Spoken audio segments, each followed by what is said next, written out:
So hello, Darrell. Thank you so much for joining us on the podcast today. How are you doing? I'm great. Thank you for inviting me. It's exciting to be here. Yes, and I'm just so excited to talk about this first ever of its kind in history kind of a grant that we got from the Canadian government. So we are going to jump into all of that with you. So let's start off with first, I want to know how long had you been working on to bring about this grant to further the CGLCC and what it does for Canadian entrepreneurs? Because I know that this didn't just kind of happen out of thin air. So this year, it marks the 20th anniversary of the CGLCC. So we've been working on this for 20 years, I guess. I don't know. It feels like that. I would say that we've really been focusing on this over the last 3 to 4 years. Over the last several years, we've seen here in Canada the rollout of other programs to support other marginalized entrepreneurs. So we saw the rollout of a program supporting Black entrepreneurs, women entrepreneurs. And so we really advocated and lobbied hard for the federal government to roll out programs to support to us LGBTQI plus entrepreneurs. We know that there are significant barriers and challenges similar to what other diverse entrepreneurs face, but also unique challenges and barriers. And we felt that there was a need for dedicated programming and supports for our community. So yeah, we worked hard over the last several years to make sure that government officials and business community were aware of the needs and were aware of the challenges and the barriers and what supports like this could do and what it could mean for the economic empowerment of these businesses and at the same time strengthening the Canadian economy. So um, I'm very excited to say it's finally come to fruition. But yeah, it's been a long slog, I won't lie. Yeah, and we're going to dive into all the details, exactly what is going to be happening. But I did want to point out that LGBTQ plus businesses account for over $22 billion in economic activity in Canada and employ almost 500,000 Canadians. So I was curious, where did you find those stats? Is it just from like your years of doing all this work that you kind of brought it all together in order to kind of present that to the Canadian government? Yeah, so we have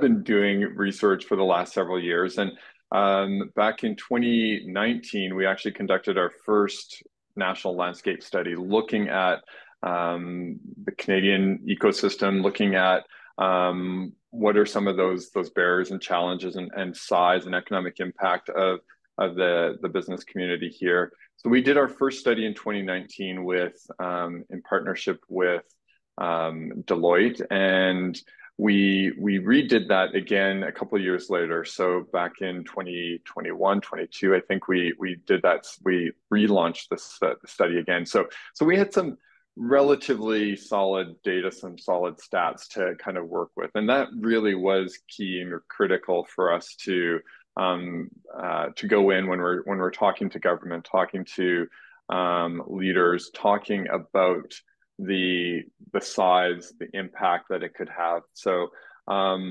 we had that kind of foundation, that foundation to start to work from. Clearly, there's a lot more data and research that's still needed, but at least we had some of that fundamental, basic data to start with. Yeah, which is really important because I can only imagine when you're having these conversations, you need to be able to back up why the Canadian government needed to make this investment into, LGBTQ plus entrepreneurs. So with that, how long between signing everything and making that announcement did it actually all kind of come together? Because I know it was Mary Ng.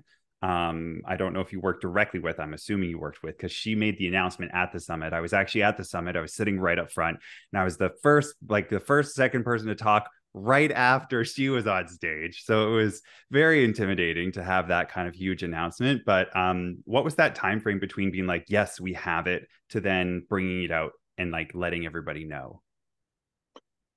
So I would say that we really started to kind of start fleshing out the program back in the fall of 2022. So basically, the government had agreed that there was a need for a program like this. They had decided that they were going to commit dollars to it. We didn't know how many dollars or what that was going to look like and how the program was going to what the program was going to look like. But they'd at least made that commitment that yes, there was something that they wanted to work on with us.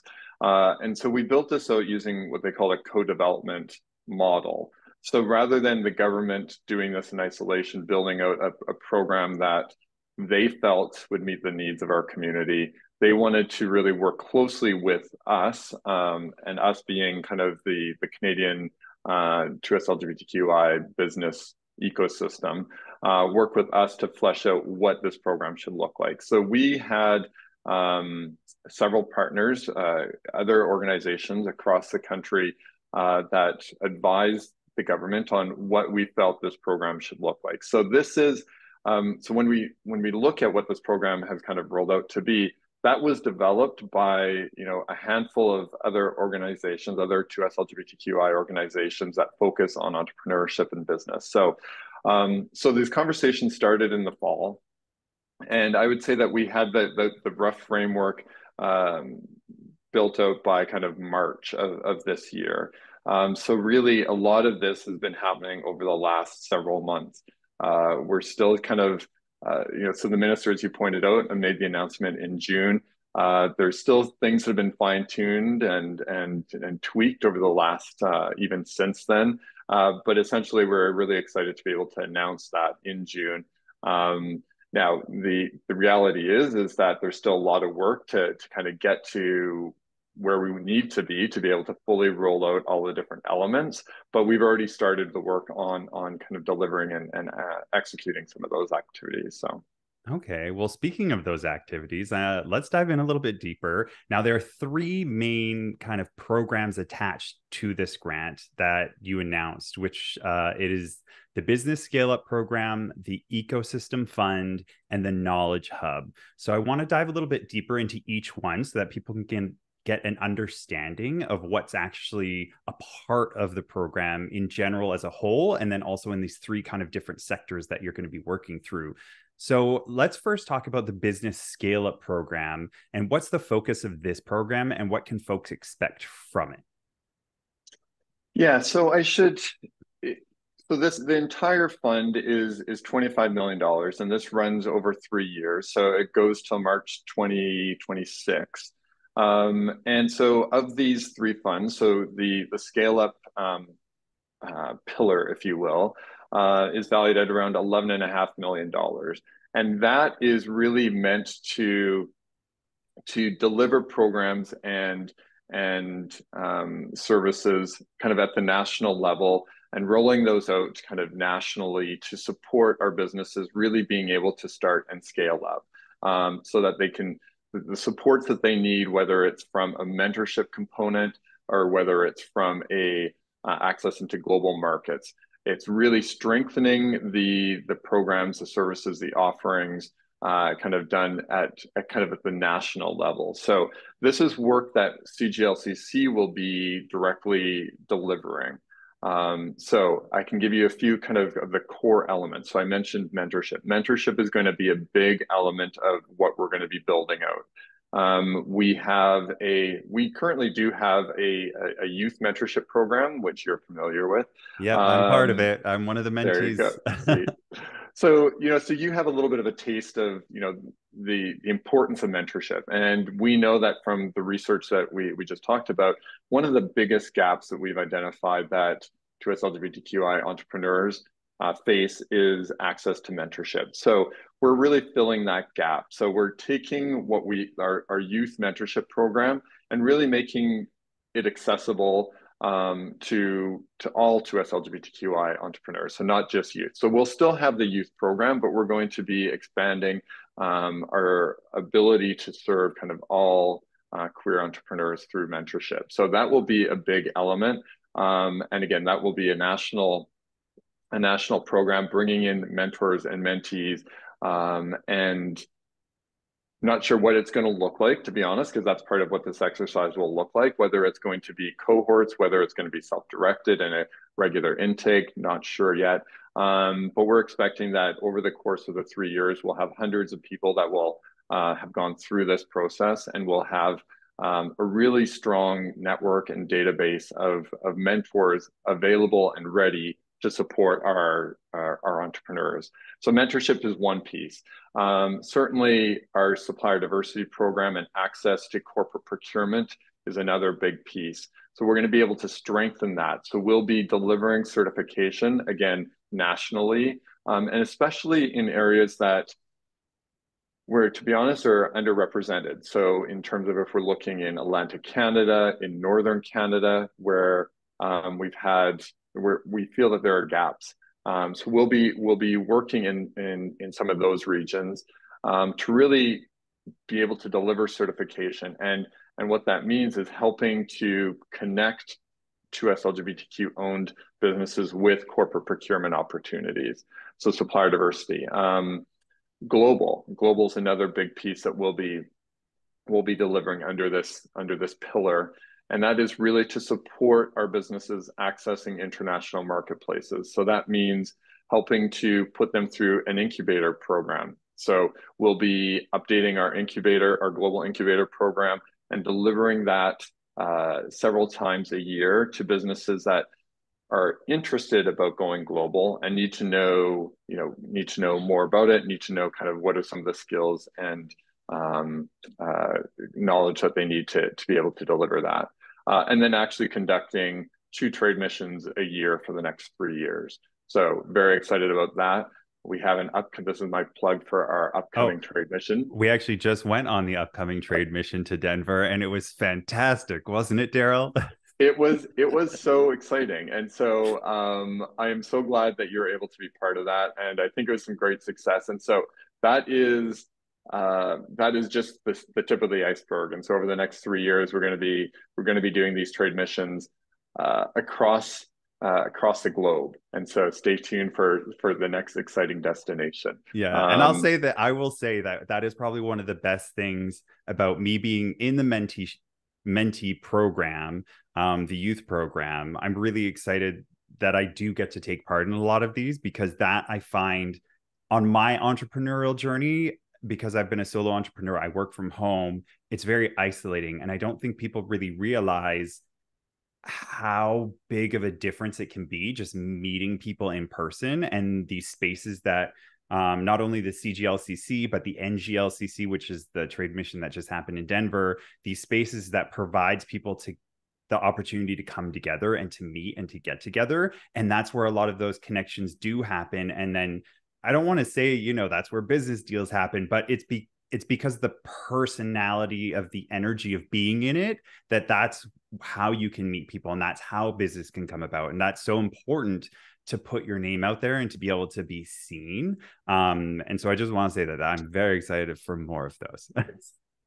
Well, no, and that's great. And I think that kind of leads nicely into kind of the last area, which is just really about strengthening the network and providing more opportunities for our businesses to connect domestically or internationally, but also then for us to be able to support them with capacity building, development opportunities, all the skills and knowledge that they need to help to continue to develop themselves so that they can continue to grow and be successful. So those are kind of some of the elements that are going to be taking place under that pillar, under the grow the ecosystem, or sorry, under the startup, the scale up. Yeah, the business scale up. Wow. Okay, so that has a lot in there, because I was really curious, because I was going to ask, like, well, I'm in the youth mentorship program, so how was that going to change? And I do like that it is granting access to everybody. Like, there's not going to be a limit, and that you're still going to have the youth program, but it's going to open it up to a lot more people. That makes me really, really excited, because obviously I'm going to graduate from the youth program coming up here, I think in a month or two. When does that end? October-ish?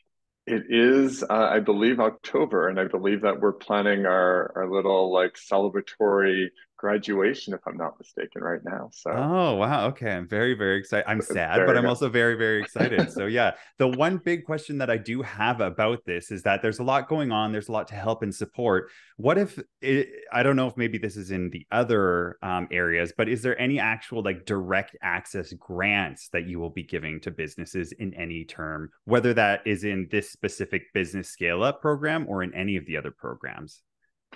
So again, we know from our research that access to capital is a big barrier for many businesses. And so that is something that we certainly looked at. And when we were going through the development stage and the co-development process, we flagged this.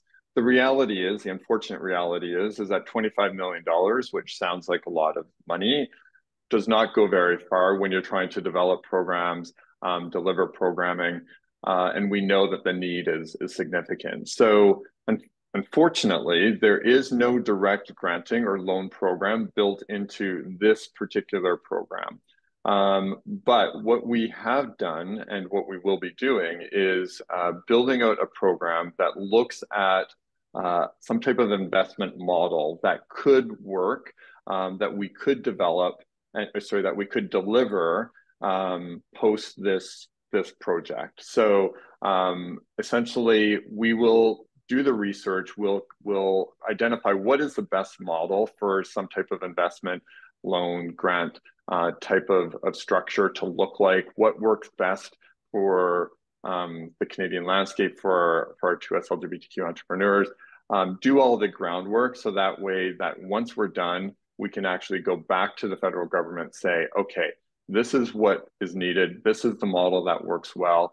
Now we just need to fund it. So, Mm-hmm. so it's not ideal, and I know a lot of our 2S LGBTQI plus entrepreneurs and businesses are looking for that investment or looking for those grants or that funding. So we're working on it. It just won't be, unfortunately, directly part of this program. Yeah, and I mean, I do hear that because in order to develop everything you're developing, it's like it's this injection you needed to really kind of build up a lot of these programs. It's like building the foundational pieces so that later on down the road, you can facilitate those kinds of things, whether it's grants or whether it's even just having the necessary information for people to get access to loans as part of the mentorship program. And then you get mentored through how to actually use that money appropriately. I will say that I went through the Futurepreneur program, and that was probably one of the biggest assets in regards to getting that loan for my business was having access to my mentor that came along with the program, because then we could work together to actually figure out where is this money going? Why is it going there? Where's the most intelligent, smart place to put this money? And how is it actually going to move things forward for your business? I think that that's a really crucial part when you're developing a program. If there's going to be like grants or loans involved, it can't just be like, oh, okay, well, here's your money and like have a good time, because you never know how it's going to actually turn out in that regard, right? Exactly. So we want to make sure that we're doing this one justice. So we're taking our doing our due diligence, taking the time, working with the great partners like Futurepreneur to find out, what worked, what didn't. And there are other, I mentioned the Women Entrepreneurship program and the Black Entrepreneurship Program, and there are some type of loan programs under those as well. So that'll all be part of this exercise, is kind of looking at, how are they set up? Does that work?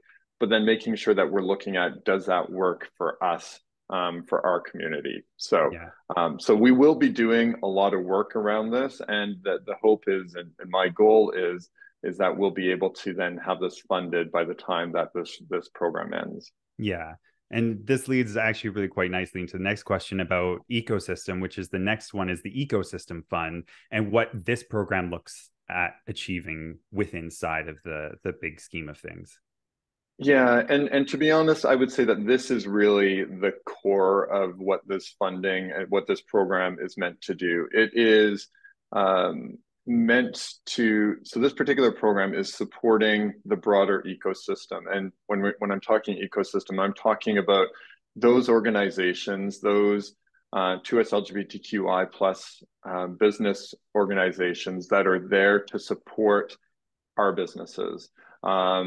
And we know when we've done a scan of those support organizations across the country, we know that First of all, that there's areas that there are just no supports or no organizations at all.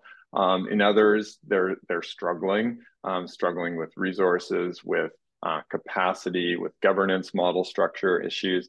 And so what this pillar is meant to do is really strengthen those organizations that are supporting our businesses on the day-to-day basis, locally, regionally. So this is going to be such a critical piece of the work that we're doing.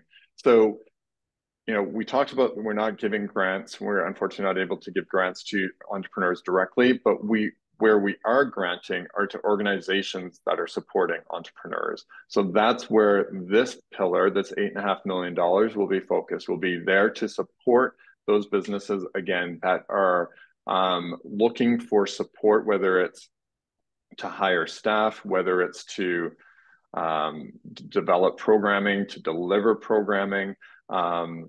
Maybe it's even to start up the organization and formally launch the organization, all meant to create at the end of this, to create a strong national network of organizations, of other nonprofit organizations that are there solely for the purpose of supporting 2S LGBTQI plus entrepreneurs and businesses.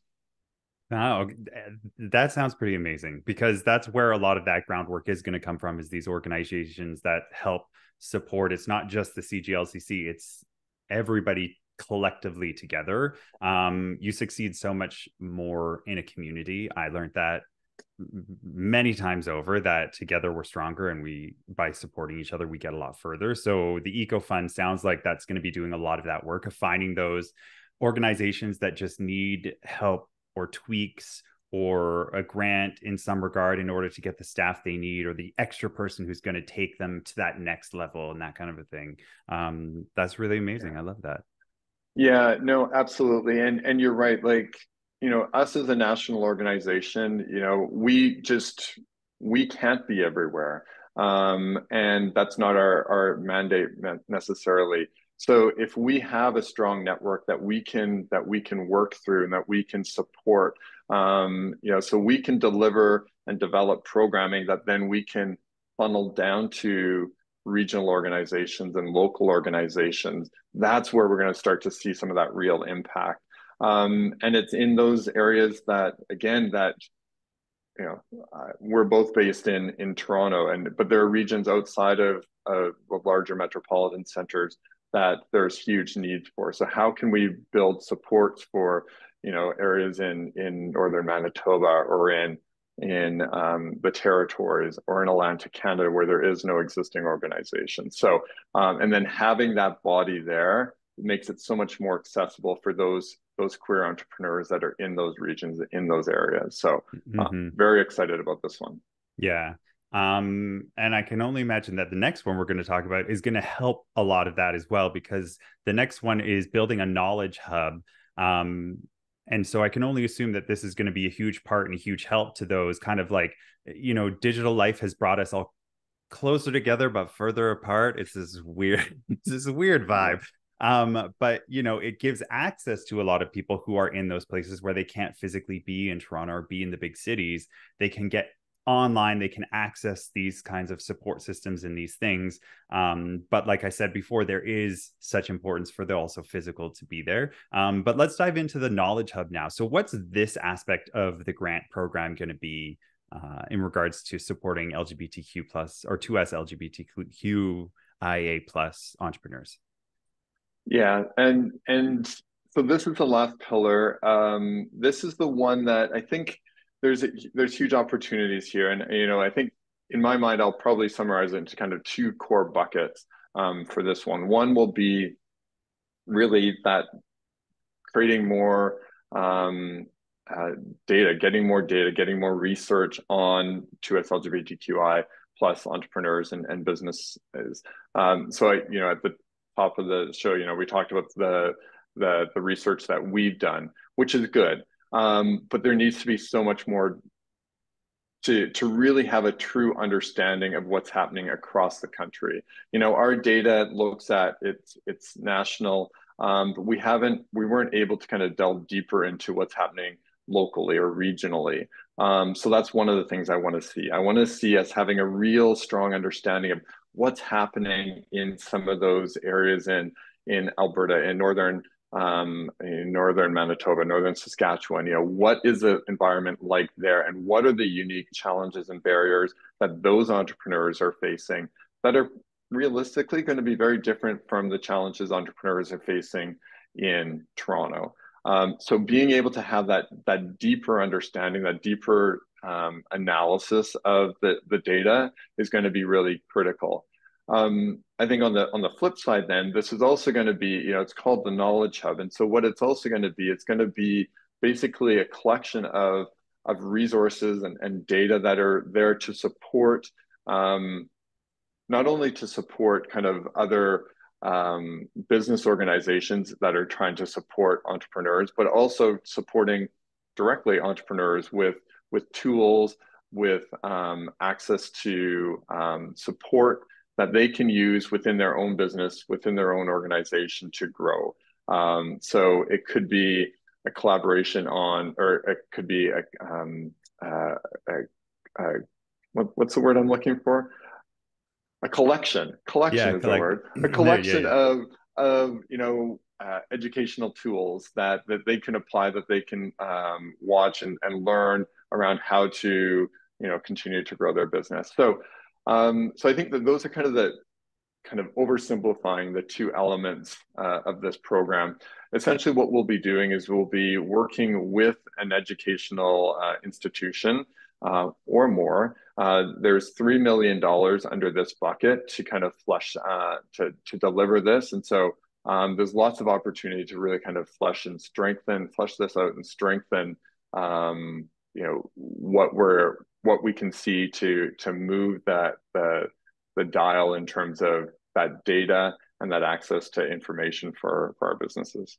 Yeah, and that's really important. I've been part of multiple like membership kind of like communities and experiences, and their membership hubs that they have where you can go in and you kind of, sometimes you can go your own pace, or they have courses in there and it's all laid out really nicely. I think the key to creating anything in that kind of sense, if that's one of the things that comes about, is making it super easy and always thinking about their journey and what are they going on. So it's like laying things out in a way that's like, okay, we'll start here and then go here. But that's a great tool that I've utilized in multiple spaces. And I know that it'll be a huge asset here. The interesting part was I didn't realize that it was going to be a lot of data and research. And I think that that's going to be a really important part of this, because taking it forward, like you said, this isn't just this next 3 years, this is this next 3 years and beyond that. And so you need to figure that out and collect that data so that in 3 years, it can be like, okay, well, where are we continuing to grow?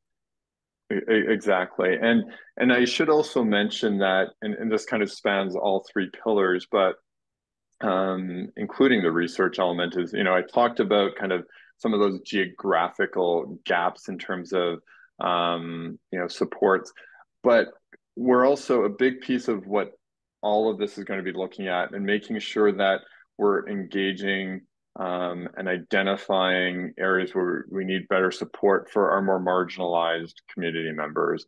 So we're talking intersectionality, and so looking at queer, Black, Indigenous, people of color, looking at our trans community, and really getting a better sense of what are some of those challenges that they're facing, how can we better support them, and then delivering on some of that under those other pillars, making sure that we have those supports, those tools, those resources available for them as well. So and that is going to be a big piece of this. So not only kind of the geographic, making sure that we're all fully national, but also making sure that we're fully encompassing and supporting our entire 2S LGBTQI plus business community. That's great. I love it. You talked a little earlier in the the business scale up program that there's certifications that are going to be part of that. So I want to know more. If somebody wanted to get certified from the CGLCC as a supplier, what options do they have? Because I know I'm a certified diverse supplier, which means my business is 51% or more owned and operated by somebody of the LGBTQ plus community. I had to go through a whole certification program, lots of details I had to go through, and somebody sat down and went through everything to make sure that it all lined up. But what other options do people have if maybe they're not owned and operated, but they want to support the community? And kind of what are those processes for the two different ones? Yeah, for sure. So the Supplier Diversity Program, which you were talking about, is our certification program, which is basically verifying that the business is 51% owned, operated, and controlled by a member or members that identify as part of the 2S LGBTQI plus community. And so this certification model and supplier diversity broadly, it's a global strategy, a global program. So there are other organizations that certify other diverse-owned businesses. So whether they're women-owned business, Indigenous, Black-owned businesses, there are organizations that certify those majority-owned businesses as well. And the whole concept here is really to help create a level playing field and create access and opportunities to corporate and government procurement. We know that diverse-owned businesses broadly, and in our case, LGBTQ-owned businesses specifically, are underrepresented in corporate and public supply chain. So this certification program is meant to help to create those opportunities to level that playing field, like I talked, and create those opportunities for our businesses to grow. So that's the certification piece, the supply diversity certification piece. But as you mentioned, yes, so that is limited to those businesses that are majority owned, operated, and controlled. We do have another program, which is called the Rainbow Registered Accreditation Program. And essentially what that program is, it is looking at those organizations, those businesses of any size in any industry, in any sector, that really have rigorous LGBT inclusive policies and practices. It is meant to help to recognize those businesses that are safe spaces, that have really prioritized the need to be an inclusive company. And so we act as, we verify that the company has those policies, those practices in place, as opposed to those companies that may just say, okay, I'm going to slap the rainbow flag on my window or on my door, for perhaps a month, during Pride. This is really helping to verify that, yes, these companies do in fact have those policies and practices in place to not only from a customer perspective, but from an employee perspective. So customers or employees can know that if you're doing business with that company, if you're looking to be employed with that company, that these are places that are welcoming and safe for you as a member of the 2S LGBTQI community. So two different programs, one specifically focused on kind of that LGBTQ ownership. The other is really focused around inclusive policies and practices open to any company within Canada. Yeah, and I will attest to the certification. It really does open the doors. Like, I didn't realize how many organizations, big corporate organizations, are part of the program, and it just opened the doors to me in a way that I never would have had access before I was in the certification program. I do want to say I made a note about the Rainbow Registered. It would be really interesting to see if like Pride across Canada or Pride Toronto would do something like, if a company wants to be in the parade, they have to be Rainbow Registered. Because to me, going to the Pride Parade, it has become majorly corporatized, which, it's fine. People got to make money and all that. But I would like to know that it's like, okay, well, at least I know that they're all Rainbow Registered, which means that there's been due diligence to find out what they actually do inside of their organization. Do you have any idea of maybe the percentage or how many actually are? I don't. And I won't even try to make up an answer. But I think, but you're absolutely right. And I think that there's so much opportunity with this program. This program just launched, I'm going to say last year, but maybe my timing is off, but it is a very new program. And I think that there's a lot of potential here, to be honest. And I think that I know that we have had conversations with various pride organizations across the country, for very much that what you're talking about is how do we, it's in part like how do we make sure that we're kind of walking that talk, right? Yeah. And that we're actually demonstrating that, hey, if we're trying to create an inclusive space, let's make sure that we've done some due diligence, and this is a tool that we can leverage to help ensure that.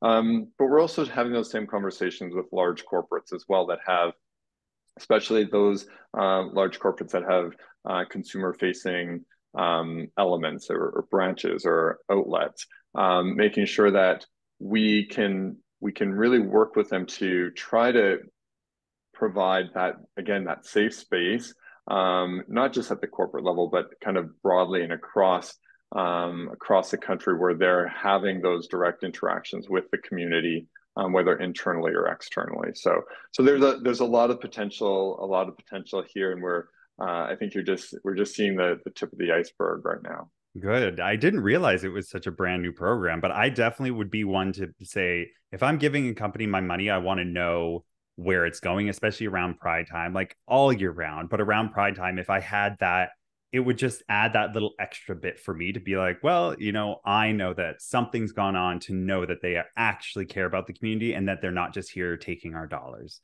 Because, we contribute 22 billion, like there's a lot going on there. So everybody's trying to get their fingers into the cookie jar.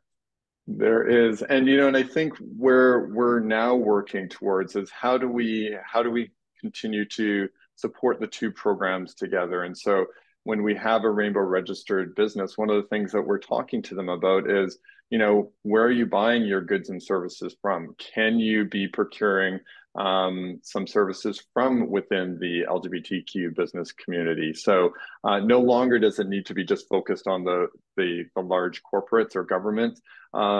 Any size of business should really be thinking of where am I buying these products or services from, and can I be more deliberate in where I'm buying and who I'm buying from? If you're trying to support marginalized community groups and diverse business owners, be conscious about where you're purchasing from and look to see, is there a diverse business that I could be buying from? And that's part of what we'll be doing, is helping to facilitate that in some respect, for our Rainbow registered businesses. Amazing. And I'm sure that that's all going to get baked. That's all baked inside of the grant programs as well that we talked about. So with that, I know that you've got to be expanding the CGLCC hugely. I know you made an announcement at the summit that it was going to be quite a large number of staff that you were going to be adding and all of that. So with expanding so dramatically in order to facilitate and grow these programs, what types of positions are you looking to fill, and what expertise are you looking for support in the organization at this time? Because I know that that's got to be a huge thing on your plate right now, is just getting the people to start doing this work. Yeah, that is the focus right now. We talked about the timing. There wasn't a lot of timing by the time, when the minister made the announcement, over the last 2 months, we've been really trying to crank it out, I guess, to try to get us set up so we can start delivering this, because we know that time is ticking. This program, these funds end March 31st, 2026. And so we want to make sure that we're creating the biggest impact that we can in that short period of time. So which means that for us, there is going to be some scaling up for us to do. And we will be, I think by the end of this year, we'll probably be close to a team of 40 that are working on and delivering so many of these elements that we talked about. And a big piece of that will be, I talked about that ecosystem. So we'll have team members that are out there engaging with the broader community and organizations out there to find out how we can support them and work with them around grant opportunities for their nonprofit organizations. We'll have team that are out there, connecting with our business community and really doing that outreach. We know that, to be honest, one of the biggest challenges that we face is just identifying those businesses that identify as LGBTQ. And because there is still that very much that hesitation to self-identify. We know our businesses continue to face discrimination. We know that I think it's 1 in 3 have actually lost contracts because of having an LGBT ownership. So that hesitation to self-identify is very real. So that's going to be a big piece of what we're going to be doing, and where we'll be staffing up is just team to outreach to the broader community to inform them about the work that we're doing and why it's important for them as a queer business owner to self-identify and start to work with us and our ecosystem partners. And there's going to be project managers to kind of lead a lot of the development of things like the mentorship program, continue to expand our global program. So there's a lot of different roles that we're going to be hiring in a variety of different capacities. We have some coordinator roles, some administrative roles. We have grant coordinator roles, as well as some senior leadership roles as well, including the Chief Operating Officer, which we'll be hiring for as well. So the whole gamut can be found on our website. This is my shameless plug for the website, cglcc.ca. But I just encourage people to take a look and see, if they're interested in getting involved, whether it's through one of the jobs that we have, or just finding out how they can be part of this exciting and monumental. And I think this really is a monumental activity. And it's not lost on me, this, kind of what the government has done is very important for our community. And so we want to make sure that we're hearing and engaging as many of our community as possible to help to deliver this, to help to shape this, and to create that significant impact that we know we can have. Yeah, there's the history making impact that I know it's going to have. History making. I like it.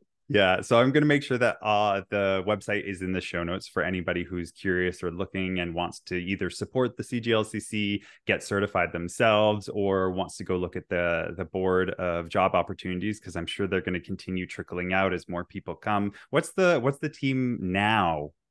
Like the team number now? So we are at it's starting to change daily. We just hired somebody yesterday, but I think we're at 12 or 13 now.